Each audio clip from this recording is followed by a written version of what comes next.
أعوذ بالله من الشيطان الرجيم بسم الله الرحمن الرحيم الحمد لله رب العالمين الرحمن الرحيم مالك يوم الدين إياك نعبد وإياك نستعين اهدنا الصراط المستقيم صراط الذين أنعمت عليهم غير المغضوب عليهم ولا الضالين آمين يا رب العالمين رب اشرح لي صدري ويسر لي أمري واحلل عقدة من لساني يفقهوا قولي ربي زدني علما. Last time we were talking about how Surah Al Fatiha is used for building personalities, especially the human personality. So we talked about the 6 branches out of the 7 branches, and we are now in the 7th and the last branch.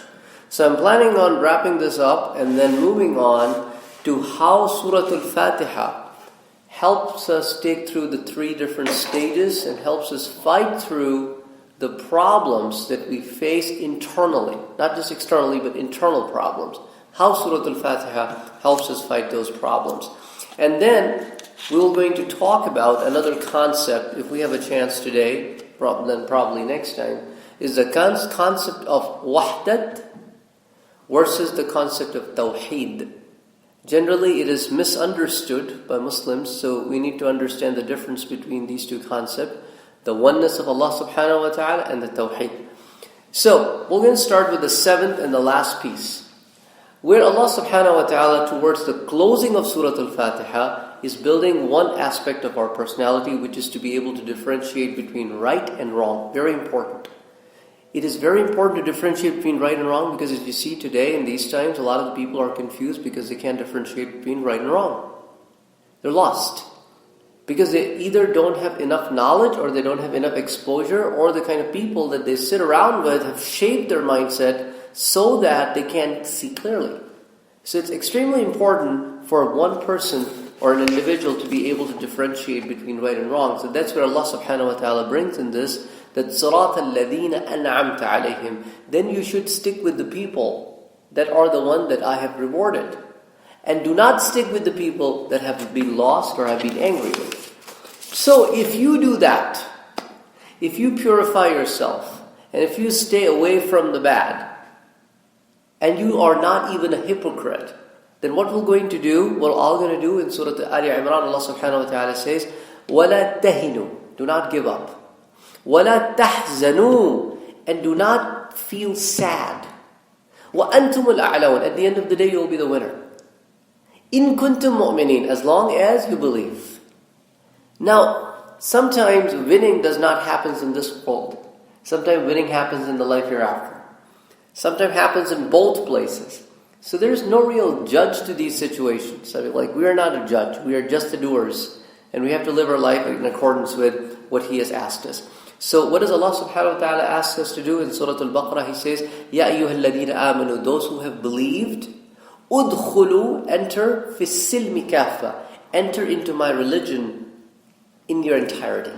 Do not pick and choose what pleases you, rather enter it in entirety. So this was the last aspect of the personality, that one should be able to differentiate between right and wrong. Now we're going to look at how Surah Al Fatiha helps an individual fight the wars inside. Now there are outside and then there is an inside. Inside is you are struggling with yourself. So in this process, there are, generally speaking, 3 branches of knowledge. One branch of knowledge is called ilmul aqaid, which deals with your belief system, which is ilmul aqaid.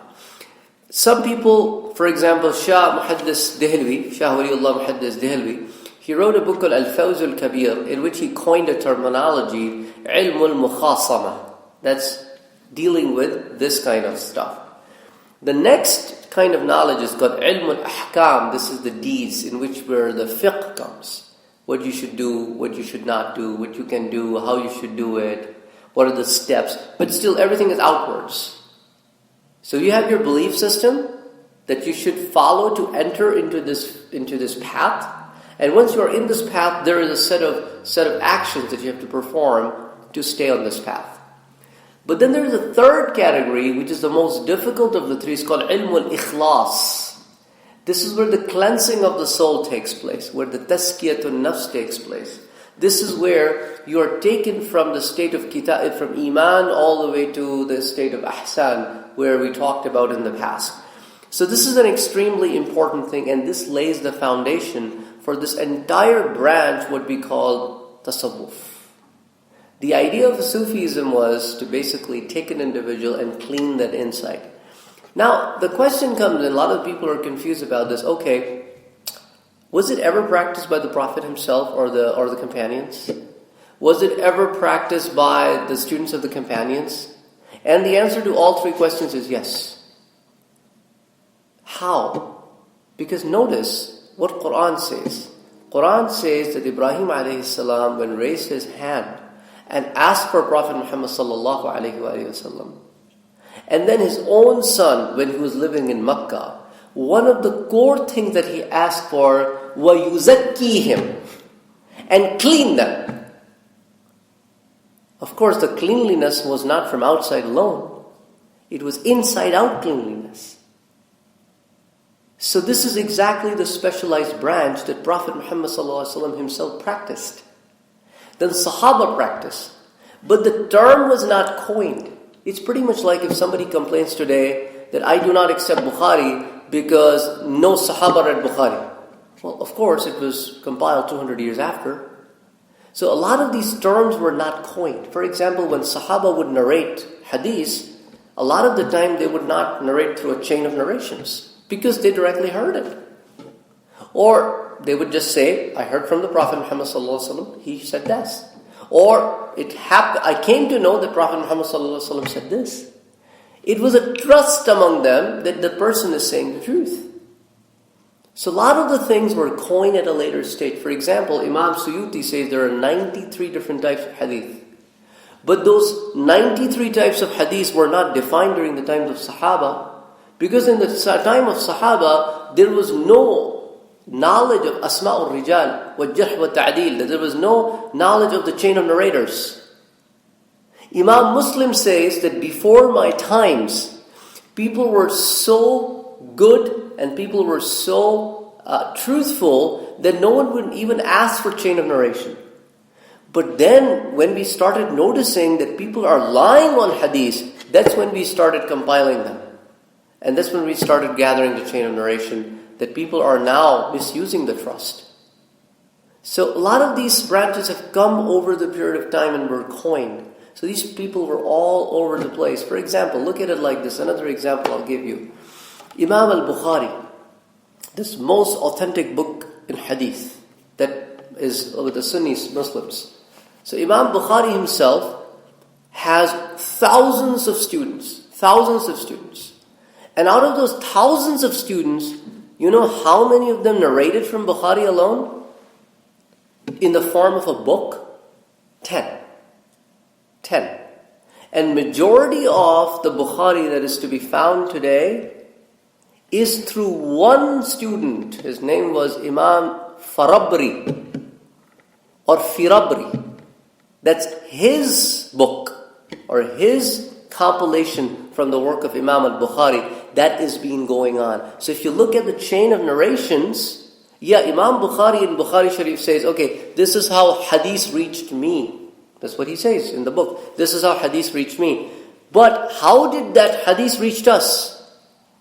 You would not believe that ulama have actually compiled the list of the chain of narrators from Imam Bukhari till today. And majority of these people are Sufis. Majority of them. And if you take those people out, the book of Imam Bukhari would not even have reached us. So all of these people have done a tremendous amount of work. Why? Because back then they never differentiated to be something out of Islam. Because cleaning of inside was integral part of the faith.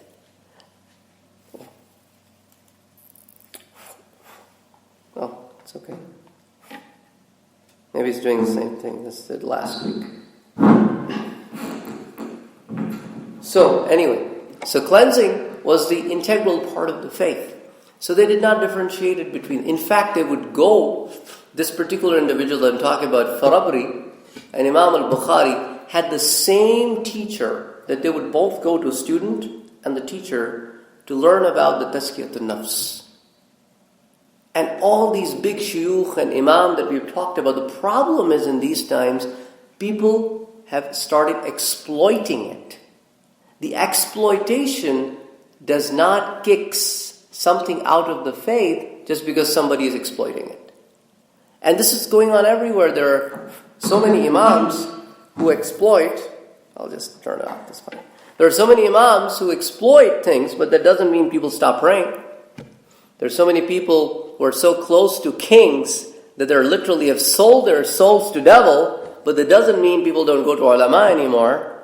So just because of some bad people, we should not give up on something that's good. That's basically the core. So that is why ulama, when they have given the Tafseer of Surah Al Fatiha, they literally classified all three branches of knowledge, and they all stack on top of each other. You cannot enter the faith until you have a belief system, so ilm al-aqaid. You cannot be steadfast in ilm al-aqaid until you have the ilm al-ahkam, which is the fiqh. You cannot progress in the cleansing of the soul and be a better individual and progress until and unless you are a practicing believer. So all of these things stick together. So if a Sufi says don't pray, that means certainly saying something out of the religion. If an imam says don't fast, he's certainly saying something out of the religion. So it doesn't matter where these individuals are. If they bring things which are out of the religion, they certainly are not preaching the religion. But that doesn't mean that everybody becomes bad in that category. So that's the idea. Now comes another question here, that when we talk about the insight of an individual, there are generally three main categories of problems that we face. Number one is lust, greed, jealousy, meanness. This is one category. The other category is anger. This is a totally different category. Now, I'm purposely doing that because this is how ulama have looked at it. And the third one is temptation, extreme temptation. They have in fact given names. So the first category that I defined, the jealousy, hasad, greed, lust, meanness, they call it, this is shaytaniya. This is from what shaitan did when he was in the heavens.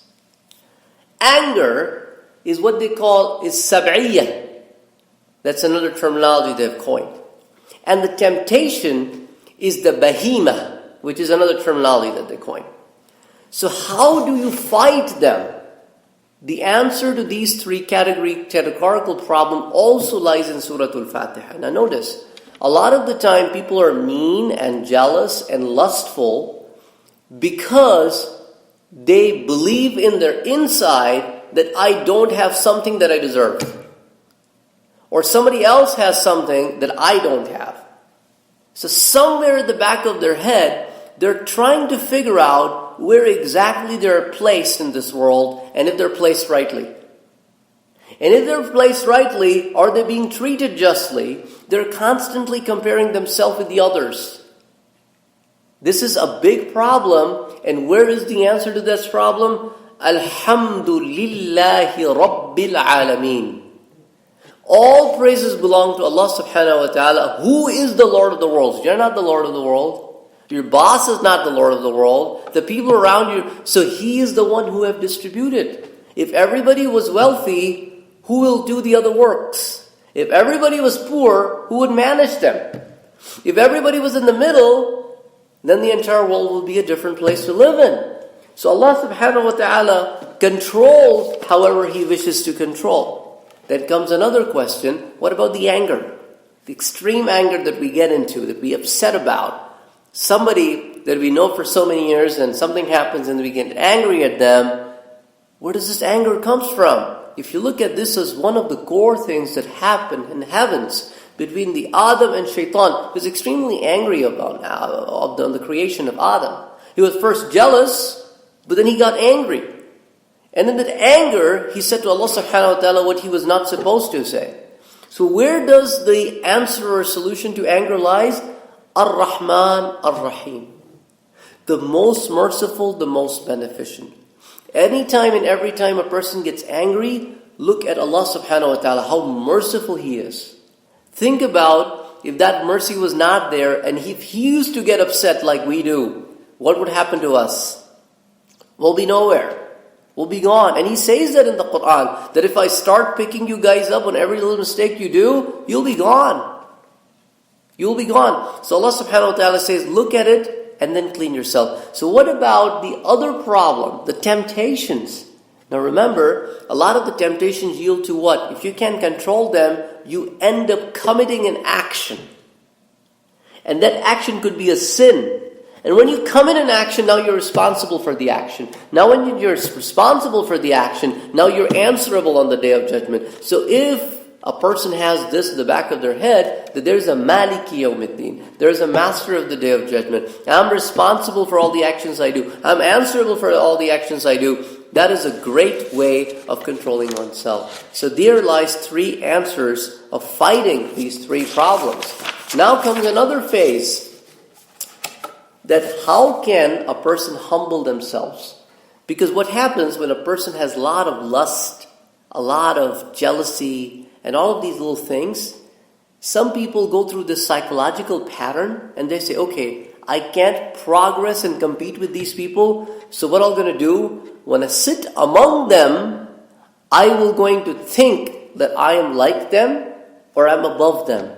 What do you call this? Self-likeness, that I love me. I am so willful. It's basically a terminology. So how do we fight that willfulness? إِيَّاكَ نَعْبُدُ.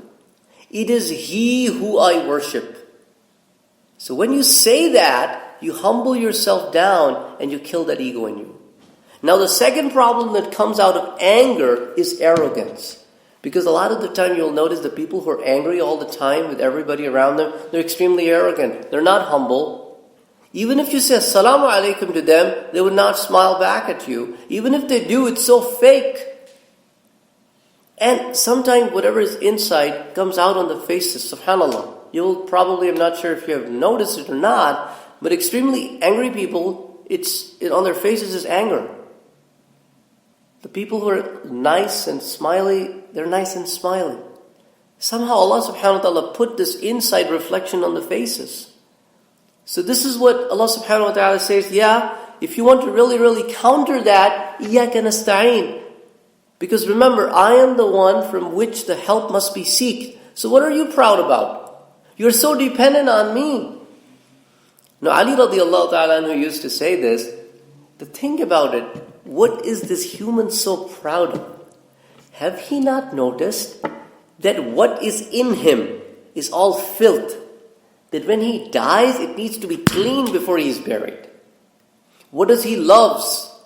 To him, one of the best meals is honey. What is honey? The waste of a bee.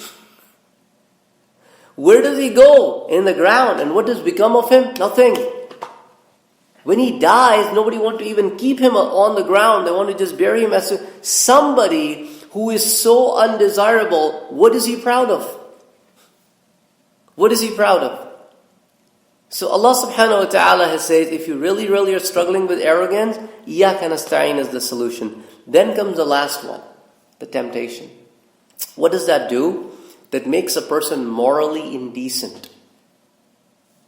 To that individual, everything is revolving around his or her temptation. To that individual, a human life is not a human life. A soul is not a human soul. An individual is not an individual. He doesn't respect anybody. He just gets morally indecent. So how to fix that problem? Stick with the people who are guided, who are not like that, who are just the opposite of that. اهدنا الصراط المستقيم صراط الذين أنعمت عليهم. Stick with those people and stay away from those people who have bad influence.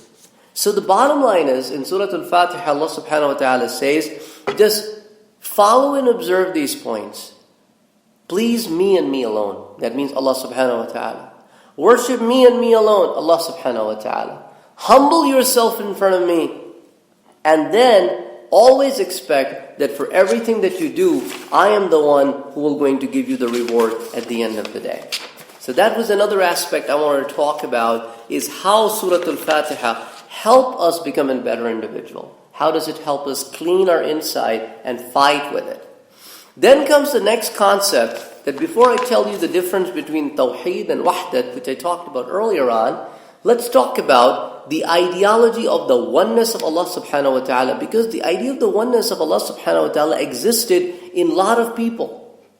Even though messengers came to them, they had this idea of a oneness. Or if they came and they lost the teachings, they still have the idea of a oneness. If you go to an idol worshiper like a Hindu, they also believe that there is a supreme God. If you go to other places like Buddhists, they also have similar concept.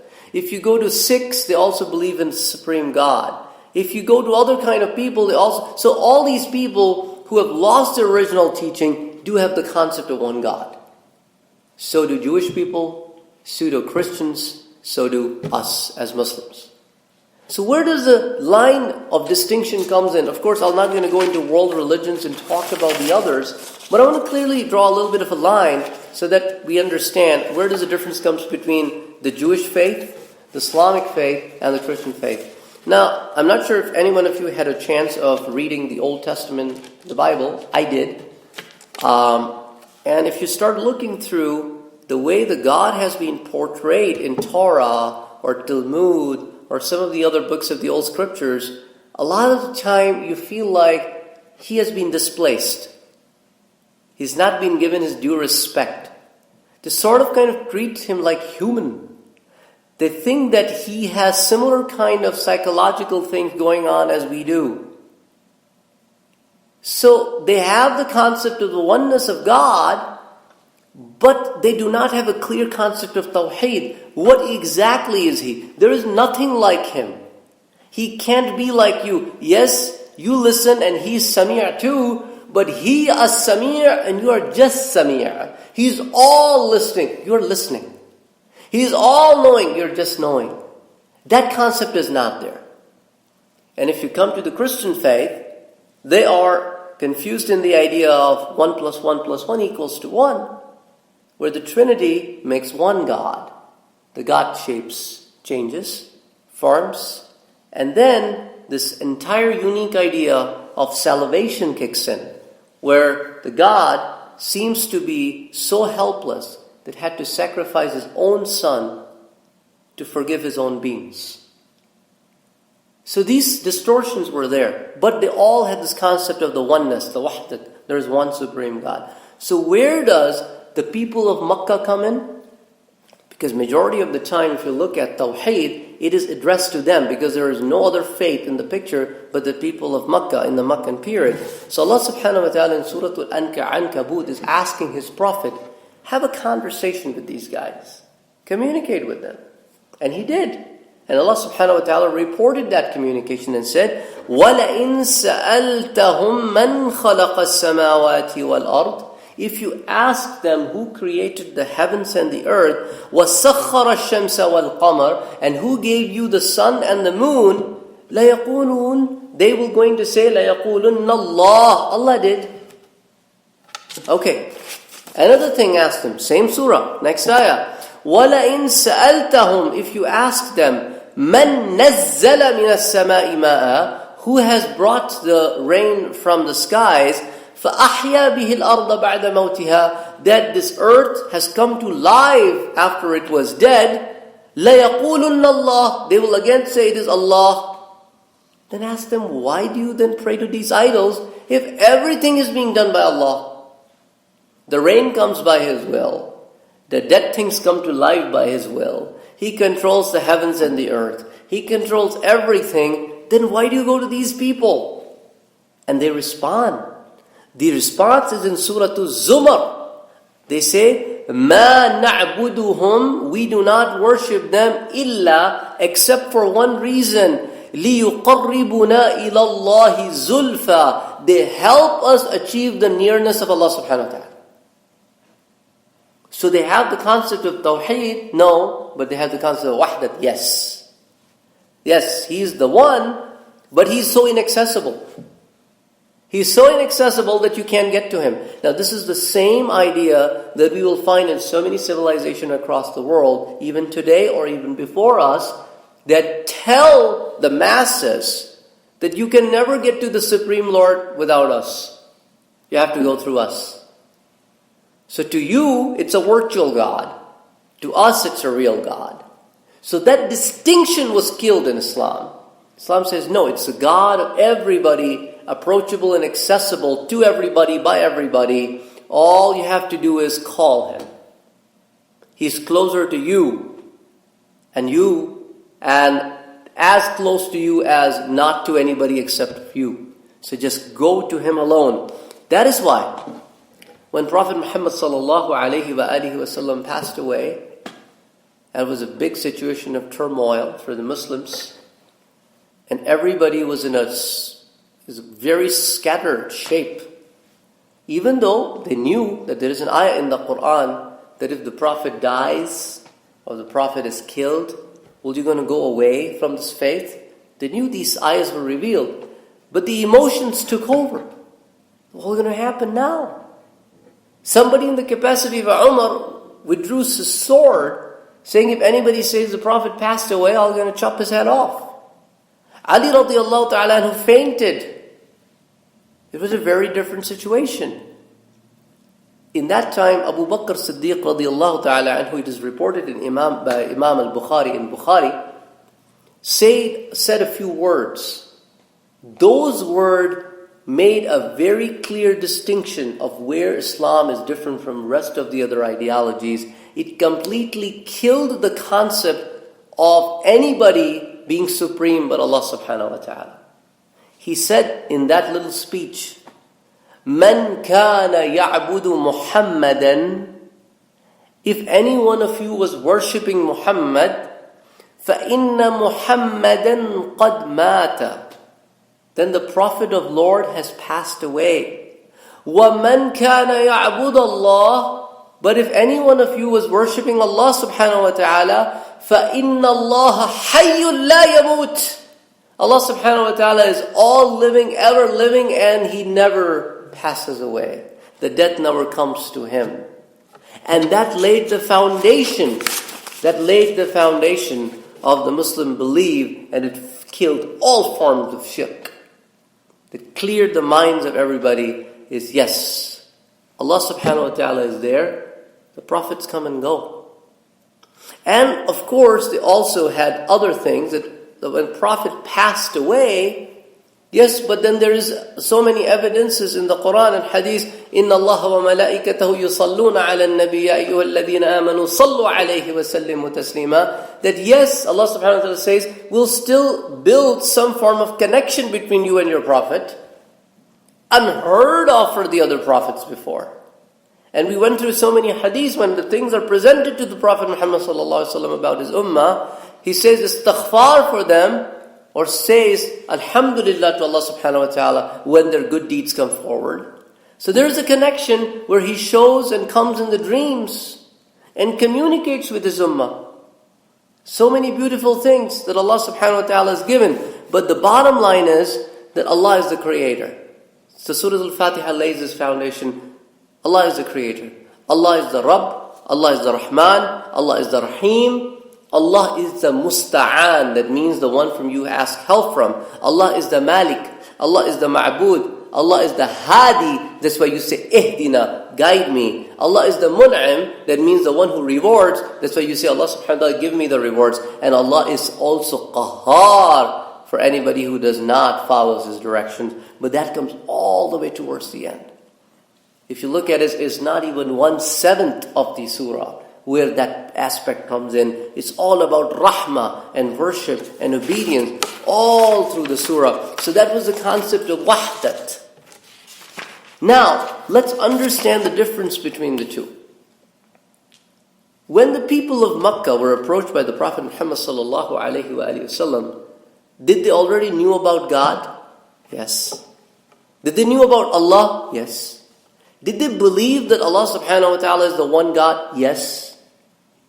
But they believe that He is not the only God. So, what is the difference between the Tawheed and Wahdat? Surah Al Ikhlas opens that up for us. Look at the first ayah of Surah Al Ikhlas. It doesn't say, Hu Allahu Ahad. It could very well have said, Hu Allahu Ahad.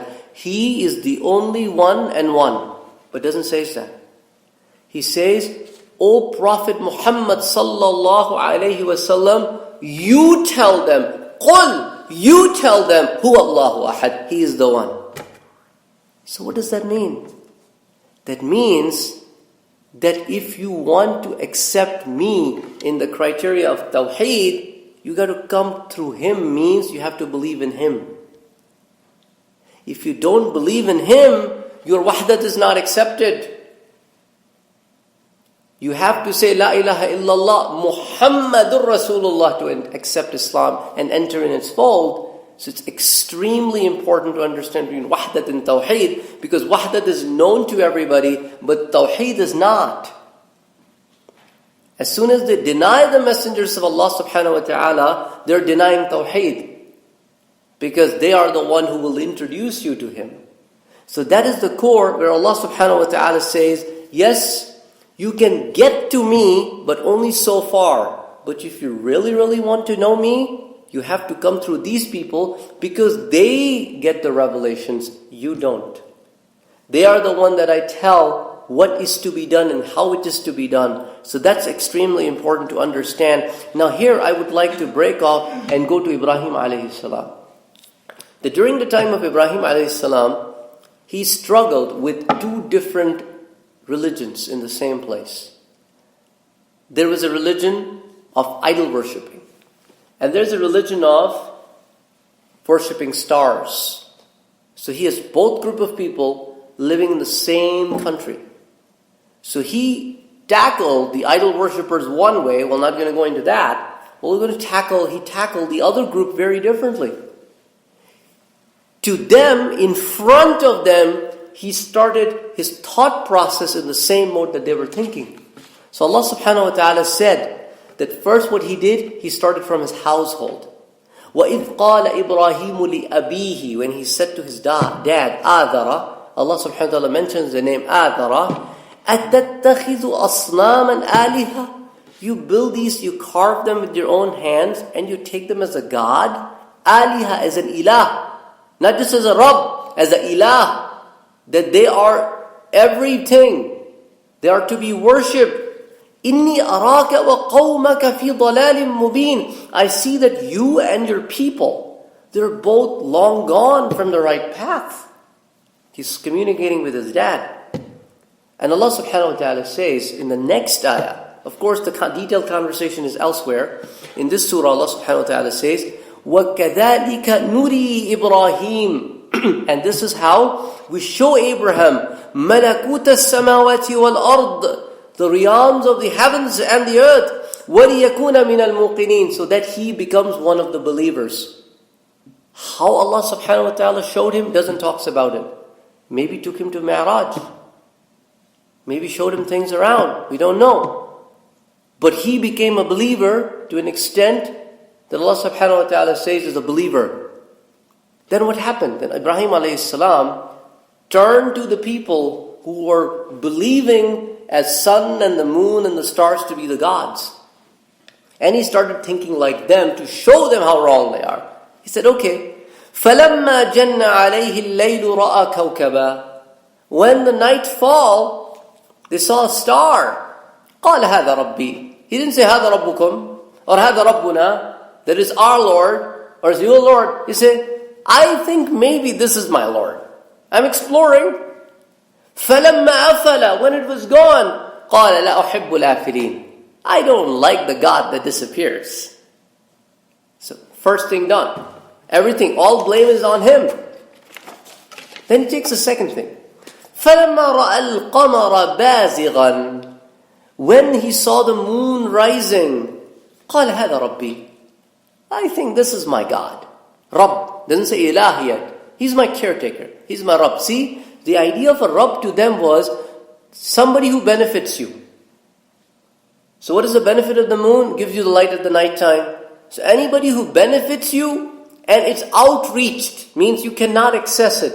It's inaccessible to you. They would be amazed by that and consider it to be a God. So moon was a God to them because it was benefiting them. فَلَمَّا أَفَلَ, when it was gone, قال لئن لم يهدني ربي لأكونن من القوم الضالين. Now he does an indirect attack. He said, now that this is gone, I now ask my Lord, doesn't say anything, I now ask my Lord, if you will not going to guide me, I will going to be among those people who are misguided. Now comes the third stage. فَلَمَّا رَأَى الشَّمْسَ بَازِغًا. When the sun came up, قَالَ هَذَا رَبِّي. Now this is my God. هَذَا أَكْبَر. This is the big one. So he's playing with their thought process. See, this is bigger one. فَلَمَّا أَفَلَتْ. When it was gone, قَالَ يَا قَوْمِ. Oh my people, come on. إِنِّي بَرِيٌّ مِّمَّا تُشْرِكُونَ. I withheld my hands from what you are doing. So he took a totally different approach with these guys than those idol worshippers. Then Allah subhanahu wa ta'ala says, إِنِّي وَجَّهْتُ وَجْهِيَ لِلَّذِي فَطَرَ السَّمَاوَاتِ وَالْأَرْضِ حَنِيفًا. That indeed, Ibrahim said, I turn my face towards the true Lord of the universe. And I follow that path alone, which is the true path. وَمَا أَنَا مِنَ الْمُشْرِكِينَ. I'm not among those people who associated anybody with him. So this was his approach of dealing with that ideology. And now when we look at the history, we look at these big names like Socrates and Hippocrates and Aristotle and Plato, they started thinking about things. What were some of the things that they were thinking about? They're thinking about reality. They're thinking about existence. Those were some of the main topics back then. How this universe came about? What is the reality of life? Where do we go after death? And this was a big, huge debate in the Greeks and the Romans. The huge philosophers came about. So what does this all started? It started different kinds of fields in philosophy. One of the field that came about was called rationalism. Another field that came about was called empiricism. Then criticism. Slowly and gradually they started doing all of these different things. Then they started developing different sciences and processes. One of them was called a reasoning process. Another one is called deductive process. Then they went into scientific process. They went into a logical process. And after doing all of these different kinds of analysis, they all came to one conclusion that there is something called an absolute reality. Somebody is there who is taking care of it. We just don't know who it is. So this is how far a person can go with his own wisdom, his own thought process. Can go just close to, there is somebody, who is it? How to worship him? That is totally disclosed. That is why we believe that if you just come to know him, that's not Iman. Where does the Iman comes from? Iman comes from believing a lot of the things that the Messenger of God have brought forth. That completes the Iman. Your rational thought process is just a rational thought process, does not complete the Iman. The other aspect that I want to talk about here is, so that it's a little bit more clear, that Quran sometimes use proverbs, which is not probably very difficult for Arabs of these days to understand, because they don't speak that language anymore. They don't speak Arabic, but it's 1400 years old classical Arabic. But the idea for the Quran was to be able to connect to people. For example, in Quran, Allah subhanahu wa ta'ala says, وَقَالَتِ الْيَهُودُ يَدُ اللَّهِ مَغْلُولَةً. And the Jewish people says, that looks like Allah's hands are tied. And this was a big thing that was going on in Medina, and out of their animosity, they said these kind of statements, which is basically a proverb in Arabic. Then Allah subhanahu wa ta'ala reminds them and talks back to them and say, غُلَّتْ أَيْدِيهِمْ. Their hands are tied. وَلُعِنُوا بِمَا قَالُوا. And I curse to what they're saying. What does that mean? I take away mercy from them for what they're saying. بَلْ يَدَاهُ مَبْسُوطَتَانِ. Allah's hands are widespread. Now, this is just saying, Allah's hands are widespread. But a common person understand by this what exactly it implies. We don't visualize His hands. We do not visualize anything. It's just a matter of understanding. Allah subhanahu wa ta'ala uses يُنْفِقُ كَيْفَ يَشَاءُ. He spends however He pleases. In another place, Allah subhanahu wa ta'ala says, وَسِعَ كُرْسِيُّهُ السَّمَاوَاتِ وَالْأَرْضِ. His kursi is encompassing everything that's in the heavens and the earth. Now, what does that kursi looks like? Is it of the same form as our kursi? We don't know. We don't visualize. We don't think about that. So those are the kind of things that we stop and don't go to the next step. That's why? Because in the same Quran, Allah subhanahu wa ta'ala says, لَيْسَ كَمِثْلِهِ شَيْءٍ. There is nothing like Him. So if there is nothing like Him, how can you figure out things and say, okay, this associates with Him? Or you may find in some of the Hollywood movies that they imitate the voice of God. Now that's against our faith, because Allah subhanahu wa ta'ala says, لَيْسَ كَمِثْلِهِ شَيْءٍ. Whoever is imitating is a human. It doesn't matter how many echo you add to it, it's still out of the bounds of Islam. Then in the Quran, Allah subhanahu wa ta'ala says, فَلَا تَضْرِبُوا لِلَّهِ الْأَمْثَالِ. Do not put anybody in the same equation with Him. That, Allah has this person also has this. And it's very common in corporate world. Ma'adallah, people say, you know what? Looks like this person is the God of this world. Or this person is the God of this field. They very loosely use these terminologies. Even though they don't imply that, but Allah subhanahu wa ta'ala says, you can't associate that. I'm God. I am the God. There's no God but me. So how can you use the terminology so loosely for other beings? So those are some of the things that I wanted to start conversing about, so that some of the hidden ideas behind the scene can also open up for us. We're going to stop over here because the next topic we probably will not going to be able to finish it tonight. It's a little bit longer topic. But we are continuing on with the same idea of how to differentiate between these two things, Tawheed and Wahdat. Because we believe in Tawheed. And yes, Tawheed includes Wahdat, but Wahdat does not include Tawheed. أقول قولي هذا وأستغفر الله لي ولكم ولسائر المسلمين فاستغفروه إنه هو الغفور الرحيم. اللهم صل على سيدنا محمد صلى الله عليه وسلم. رب اشرح لي صدري ويسر لي أمري واحلل عقدة من لساني يفقهوا قولي. اللهم اغفر للمؤمنين والمؤمنات والمسلمين والمسلمات الأحياء منهم والأموات إنك تحب العفو فاعف عنا يا كريم يا غفار. اللهم صل على سيدنا محمد صلى الله عليه وسلم.